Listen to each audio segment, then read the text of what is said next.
Good morning class, कैसे हो सब। आई होप आप सब अच्छे से होंगे और खैरियत से होंगे। तो आज का टॉपिक हमारा क्या होने वाला है, इकोनॉमिक गुड एंड सर्विस।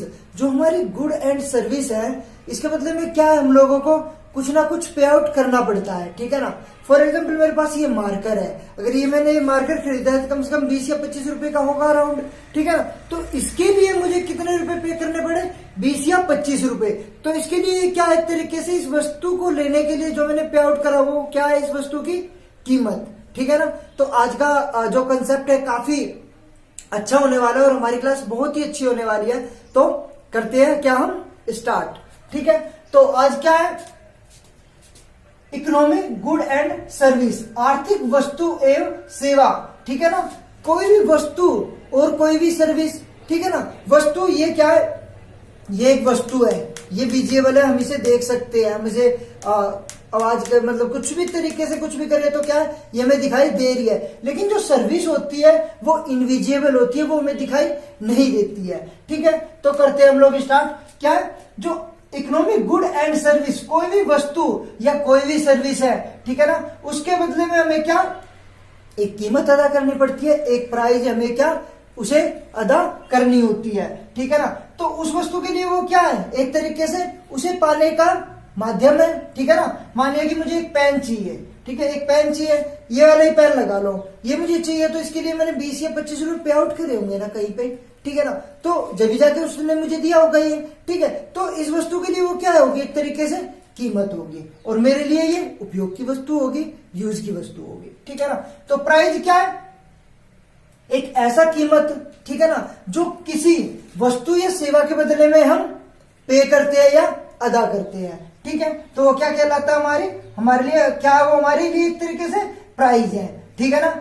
और निर्धारण, किसी वस्तु या सेवा का प्राइस का निर्धारण किस टाइप से होता है, कैसे होता है, ठीक है ना। तो इसके बारे में हम करते हैं। क्या है, सबसे पहली चीज हमारी क्या है, यूटिलिटी, उस चीज की क्या है, उपयोगिता, उस चीज की हमारी लाइफ में कितनी उपयोगिता है, ठीक है ना। सेकंड क्या है, कमी, स्केर्सिटी, किसी वस्तु की कमी, किसी वस्तु की कमी होगी जब तो हमें उसे पाने की ज्यादा इच्छा होगी, ठीक है ना।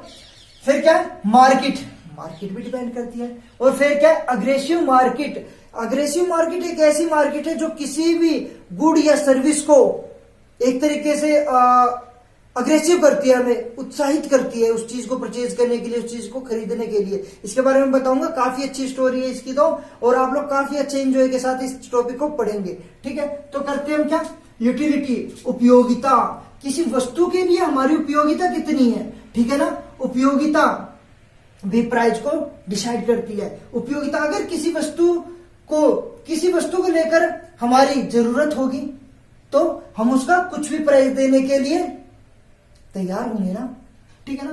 तो क्या है, जो यूटिलिटी है वो किसको जन्म देती है, बायर्स को, ठीक है ना। बायर्स कौन होते हैं, बायर्स होते हैं हमारे क्रेता, ठीक है ना। जो यूटिलिटी है, यूटिलिटी उपयोगिता, किसी वस्तु की उपयोगिता किसको जन्म देती है, एक तरीके से बायर्स को, और बायर्स को जन्म देती है। तो जब क्रेता ज्यादा होंगे तो क्या होगी, उस वस्तु की मांग बढ़ेगी, ठीक है ना, मांग बढ़ेगी, ठीक है। तो यूटिलिटी फैक्टर भी प्राइस निश्चित करने में या प्राइस डिसीजन लेने में हमारी काफी मदद करती है, ठीक है। नेक्स्ट क्या हमारा, स्केर्सिटी, किसी वस्तु की कमी, अगर किसी वस्तु की कमी होगी तो क्या होगा, मार्केट में सप्लायरों की संख्या बढ़ेगी, पूर्ति कराने वालों की संख्या बढ़ेगी। तो स्केर्सिटी, कमी किसको प्रोड्यूस करती है, एक तरीके से सेलर्स को, ठीक है, सेलर्स को। और सेलर क्या करते हैं, सप्लाई करते हैं, इसे क्या बोलते हैं, पूर्ति, ठीक है ना। किसके कारण, सेलर क्या कराते हैं हमें, पूर्ति, ठीक है ना।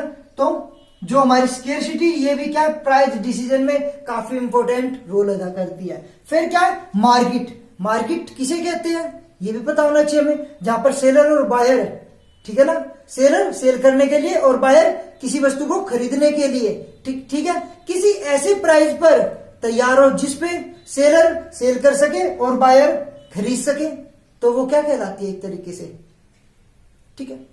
तो ये क्या हमारी मार्केट, जहां पर बहुत सारे क्या होते हैं, बहुत सारे बेचने वाले होते हैं और बहुत सारे खरीदने वाले होते हैं। बेचने वाले और खरीदने वाले दोनों मिलकर प्राइस का निश्चय करते हैं कि सेलर ये डिसीजन लेता है कि किस प्राइस पर मुझे बेचना है किसी वस्तु को, ठीक है, और क्रेता ये डिसाइड करता है किस प्राइस पर मुझे किसी वस्तु को खरीदना है, ठीक है ना। अगर किसी वस्तु की प्राइस कम होगी तो वो ज्यादा वस्तु खरीदेगा, किसी वस्तु की प्राइस ज्यादा होगी तो वो कम वस्तु खरीदेगा, ठीक है। कोई ऐसा भी प्राइस होगा जिसपे क्या है, सेलर ज्यादा से ज्यादा खरीदना चाहेगा और विक्रेता ज्यादा से ज्यादा, या बायर ज्यादा से ज्यादा, सॉरी, जो बायर है वो ज्यादा से ज्यादा खरीदना चाहेगा और सेलर है जो ज्यादा से ज्यादा बेचना चाहेगा। उस बिंदु को क्या कहते हैं हम, इक्विलिब्रियम पॉइंट। वो हम नेक्स्ट चैप्टर या आगे के चैप्टरों में, आगे के कंसेप्ट में उसके बारे में भी हम पढ़ेंगे, ठीक है। तो नेक्स्ट, तो ये भी हमारे प्राइस डिसीजन में, जो मार्केट है वो भी प्राइस डिसीजन में काफी इंपॉर्टेंट रोल अदा करती है, ठीक है। आई होप आप लोग 3 कंसेप्टों को अच्छे तरीके से समझ गए होंगे। और हमारा चौथा कंसेप्ट क्या है, अग्रेसिव मार्केट।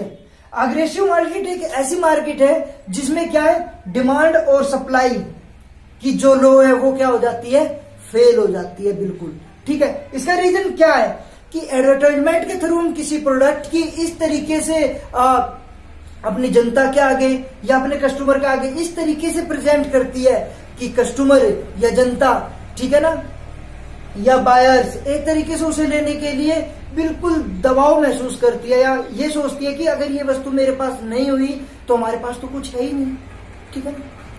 तो इसका मैं एग्जांपल भी देता हूँ। इसमें है ना, प्राइस जो हमारा क्या है, मार्केट प्राइस है। मार्केट प्राइस क्या होती है, जिसमें सेलर और बायर दोनों मिलकर एक प्राइस निश्चित करते हैं सेल और बाय करने के लिए। वो क्या कहलाती है हमारे लिए, वो हमारे लिए क्या कहलाती है, मार्केट प्राइस, ओके ना। लेकिन ये मार्केट प्राइस है ना, एग्रेसिव मार्केट में क्या हो जाती है, फेल हो जाती है। एग्जाम्पल के रूप में मैं आपको एक चीज बताता हूँ, ठीक है ना। क्या हुई कि जो नमक तो आप लोग सब खाते हैं, हम लोग सब खाते हैं ना, ठीक है। तो 2001 में क्या थी नमक की वैल्यू, 1 रुपए पर केजी थी, ठीक है ना। तो उसके बाद क्या है, लेकिन अब क्या है, 2022 में कितने हैं, 20 से 25 रुपए किलो हम नमक यूज कर रहे हैं, है ना। तो देख लो कि इस 20 साल में कितने % बढ़ गई। जहां पर 1 रुपए पर केजी हम ले रहे थे, वहां पे 20 रुपए पर केजी या 25 रुपए पर केजी ले रहे हैं। इसके अकॉर्डिंग हमारे कितने % की ये ले रहे प्रॉफिट, एक तरीके से कहने का मतलब जो प्राइस 1 रुपए था पहले वो कितना हो गया, 20 रुपए, यानी कि 2000% बढ़ गया। ये समझ रहे हो, ठीक है। तो इसमें एग्रेसिव मार्केट किस तरीके से काम करती है, ठीक है। तो वो देखते हैं हम। सबसे पहले जो साल था 1 रुपए किलो बिक रहा था, कोई भी बेच रहा था, कोई भी खरीद रहा था। उसके बाद मार्केट में कौन आई, टाटा ने क्या बोला, आयोडीन नमक, ठीक है, दाना दाना एक समान। उसने जो 1 रुपए की कीमत थी, वो कितनी कर दी, 5 रुपए की कीमत। वही 1 रुपए का सामान है वो 5 रुपए बेच रहा है। तो किसके, एडवर्टाइजमेंट के थ्रू और एग्रेसिव मार्केट के थ्रू, जिसके कारण कस्टमर उसे खरीदना चाह रहा है, खरीदेगा वो, क्योंकि उसकी जरूरत की चीज है वो, ठीक है। वही दूसरी, फिर उसके बाद कौन आई मार्केट में, बिरला आई, और उसने क्या बोला, एक्स्ट्रा न्यूट्रिएंट, ठीक है, एक्स्ट्रा न्यूट्रिएंट्स युक्त नमक। तो उसमें क्या है, नमक में न्यूट्रिशन वगैरह भी है, पोषक तत्व है, ठीक है। तो उसमें क्या है कि उसने जो 5 रुपए का प्राइस था वो कितना कर दिया, उसने कर दिया 10 रुपए पर केजी, ठीक है। उसके बाद मार्केट में कौन आई, निरमा ने क्या बोला, फ्री साल्ट नमक दाना दाना एक समान, और लोग क्या उसे खरीदने के लिए पागल हो गए, ठीक है ना। तो उसने क्या कर दिया, जो 1 रुपए का नमक था उसकी कीमत बढ़ाकर कितनी कर दी, 15 रुपए। अब लोग उसे 15 रुपए पर केजी खरीदने के लिए भी तैयार है, ठीक है। फिर दोबारा क्या करा टाटा ने दोबारा क्या, कैटरीना कैफ, यू नो, आप सभी लोग एक्ट्रेस को जानते हो, ठीक है ना। जो टाटा ने क्या, कैटरीना कैफ पे क्या एडवर्टाइजमेंट करा दिया, और उसने एक बार सब्जी में डाला नमक को, दाना दाना एक समान, और दोबारा वो 1 रुपए का नमक कितने का बिक गया, वो 20 रुपए का, ठीक है ना। तो 1 रुपए प्राइस का नमक कितने में ले रहे हैं आज हम लोग कितने में ले रहे हैं, तो 20 रुपए में। ये सब किसका फर्क है, सिर्फ एग्रेसिव मार्केटिंग का, है ना। कोई भी प्रोडक्ट है, कितना भी इजी प्रोडक्ट है, उसे किसी एक्ट्रेस के हाथ में दे दो और 1 रुपए की चीज को 20 या 25 की बेचो। तो ये किसका है, सिर्फ एग्रेसिव मार्केटिंग में ही ऐसा होता है, ठीक है ना। और इसमें क्या है, डिमांड एंड सप्लाई जो रूल है वो क्या है, फेल है। आई होप आज आप लोग काफी अच्छे तरीके से गुड एंड जो सर्विस है इसकी प्राइस किस तरीके से निश्चित करती है, कौन कौन से ऐसे फैक्टर है जो इनको प्राइस मेकिंग में हेल्प करती है या प्राइस डिसीजन में हमारी हेल्प करती है। आई होप आज आप लोग इन सभी चीजों को, इन सभी टॉपिकों को बड़े अच्छे से और क्लियरली समझ पाए होंगे।